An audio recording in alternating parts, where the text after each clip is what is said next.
I accept the Nobel Prize for Peace. At a moment when 22 million Negroes of the United States of America are engaged in a creative battle to end the long night of racial injustice, I accept this award on behalf of the civil rights movement, which is moving with determination and a majestic scorn for risk and danger to establish a reign of freedom and a rule of justice. I am mindful that only yesterday in Birmingham, Alabama, our children, crying out for brotherhood, were answered with fire hoses, snarling dogs, and even death.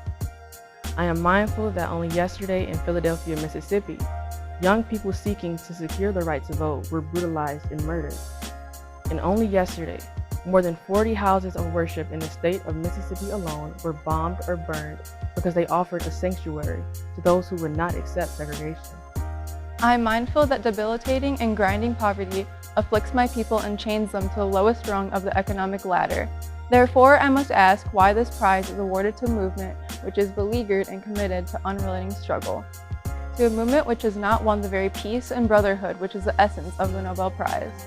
After contemplation, I conclude that this award which I receive on behalf of that movement is a profound recognition that nonviolence is the answer to the crucial political and moral question of our time. The need for man to overcome oppression and violence without resorting to violence and oppression. Civilization and violence are antithetical concepts. Negroes of the United States, following the people of India, have demonstrated that nonviolence is not sterile passivity, but a powerful moral force which makes for social transformation. Sooner or later, all the people of the world will have to discover a way to live together in peace, and thereby transform this pending cosmic elegy into creative psalm of brotherhood. If this is to be achieved, man must evolve for all human conflict a method which rejects revenge, aggression, and retaliation. The foundation of such a method is love. The tortuous road which has led from Montgomery, Alabama, bears witness to this truth. This is a road over which millions of Negroes are traveling to find a new sense of dignity. This same road has opened for all Americans a new era of progress and hope. It has led to a new civil rights bill, and it will, I'm convinced, be widened and lengthened into a superhighway of justice as Negro and white men in increasing numbers create alliances to overcome their common problems. I accept this award today with an abiding faith in America and an audacious faith in the future of mankind. I refuse to accept despair as the final response to the ambiguities of history. I refuse to accept that the idea that the isness of man's present nature makes him morally incapable of reaching up for the eternal oughtness that forever confronts him. I refuse to accept that the idea that man is mere flotsam and jetsam in the river of life, unable to influence the unfolding events which surround him. I refuse to accept the view that mankind is so tragically bound to the starless midnight of racism and war that the bright daybreak of peace and brotherhood can never become a reality. I refuse to accept the cynical notion that nation after nation must spiral down a militaristic stairway into the hell of thermonuclear destruction. I believe that unarmed truth and unconditional love will have the final word in reality. This is why right temporarily defeated is still stronger than evil triumphant. I believe that even amid today's mortar bursts and whining bullets, there is still hope for a brighter tomorrow. I believe that wounded justice, lying prostrate on the blood-flowing streets of our nations, can be lifted from this dust of shame to reign supreme among the children of men. I have the audacity to believe that peoples everywhere can have 3 meals a day for their bodies, education and culture for their minds, and dignity, equality, and freedom for their spirits. I believe that what self-centered men have torn down, men other-centered can build up.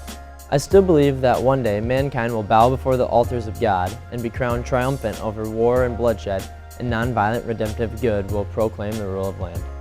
And the lion and the lamb shall lie down together, and every man shall sit under his own vine and fig tree, and none shall be afraid.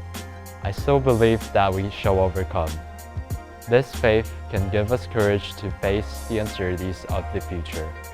It will give our tired feet new strength as we continue our forward stride toward the city of freedom. When our days become dreary with low hovering clouds and our nights become darker than 1,000 midnights, we will know that we are living in a creative turmoil of a genuine civilization struggling to be born. Today I come as a trustee inspired with renewed dedication to humanity.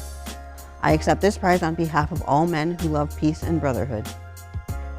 I say I come as a trustee, for in the depths of my heart, I am aware that this prize is much more than an honor to me personally. Every time I take a flight, I'm always mindful of the many people who make a successful journey possible, the known pilots and the unknown ground crew.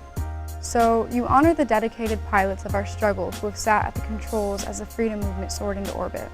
You honor the ground crew without whose labor and sacrifices the jet flights to freedom could never have left the earth. Yet when years have rolled past and when the blazing light of truth is focused on this marvelous age in which we live, men and women will know, and the children will be taught that we have a finer land, a better people, a more noble civilization, because these humble children of God were willing to suffer for righteousness' sake. I think Alfred Nobel would know what I mean when I say that I accept this award in the spirit of the curator of some precious heirlooms, which he holds in trust for its true owners.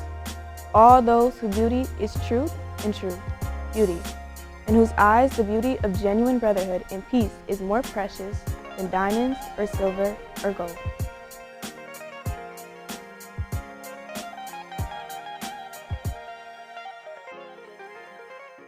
Thanks for watching. If you enjoyed this video, please like, share, and subscribe.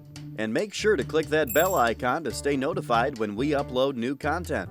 Videos like this are only possible because of viewers like you.